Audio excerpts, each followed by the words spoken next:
ഗുരുവായൂർ അമ്പലനടയിൽ പൃഥ്വിരാജിൻ്റെ ഏറ്റവും പുതിയ സൂപ്പർ ഹിറ്റായിട്ട് ഇപ്പോൾ തിയേറ്ററിൽ ഓടിക്കൊണ്ടിരിക്കുന്ന സിനിമ കണ്ടിട്ട് വരികയാണ്.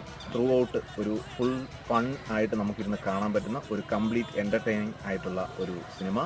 തിയേറ്ററിൽ നമ്മളെ കൂട്ടുകാരും ഒത്ത് അല്ലെങ്കിൽ നമ്മളെ ഫാമിലി ഒത്ത് ഒരുമിച്ചിരുന്ന് കണ്ട് ചിരിച്ച്, അപ്പോൾ നല്ല രീതിയിൽ ചിരിക്കാനുള്ള കുറേ മുഹൂർത്തങ്ങളുണ്ട്. ഫസ്റ്റ് ഹാഫിൽ കുറേ മുഹൂർത്തങ്ങൾ, പിന്നെ നമ്മുടെ ബുദ്ധി അങ്ങോട്ട് വീട്ടിൽ വെച്ചിട്ട് വരിക. വന്നിട്ട് കഴിഞ്ഞാൽ സെക്കൻഡ് ഹാഫ് നമുക്ക് ചിരിക്കാൻ പറ്റും. ക്ലൈമാക്സും ലോജിക്കൊന്നും നോക്കാതിരിക്കുകയാണെങ്കിൽ തീർച്ചയായിട്ടും നമുക്ക് നല്ല രീതിയിൽ എൻ്റർടൈനിങ് ആയിട്ട് കണ്ട് ആസ്വദിച്ച് മനസ്സ് നിറഞ്ഞ് ഇറങ്ങി വരാൻ പറ്റുന്ന ഒരു സിനിമ. ബേസിൽ ജോസഫ് ആണ് പ്രധാനപ്പെട്ട ഒരു കഥാപാത്രം. പൃഥ്വിരാജ്, നിഖില വിമൽ, അനശ്വര രാജൻ, ജഗദീഷ്, അങ്ങനെ വലിയ താരനിരയൊക്കെ ഉള്ള ഒരു സിനിമ. തിയേറ്ററിൽ കണ്ട് ആസ്വദിക്കാൻ നമ്മുടെ പൈസ മുതലാവും. ധൈര്യമായിട്ട് ടിക്കറ്റ് എടുത്താൽ തീർച്ചയായിട്ടും നമുക്കെല്ലാം നല്ല രീതിയിൽ എൻജോയ് ചെയ്ത് ആസ്വദിച്ച് കാണാൻ പറ്റും. കൂട്ടുകാരോടൊക്കെ പോയി കഴിഞ്ഞാൽ എൻജോയ് ചെയ്ത് കാണാൻ പറ്റും. അപ്പോൾ എല്ലാവരും ഈ പടം സിനിമ തിയേറ്ററിൽ തന്നെ പോവുക. വിശദമായ റിവ്യൂ നമ്മുടെ ചാനലിൽ വരുന്നതാണ്. അതും എല്ലാവരും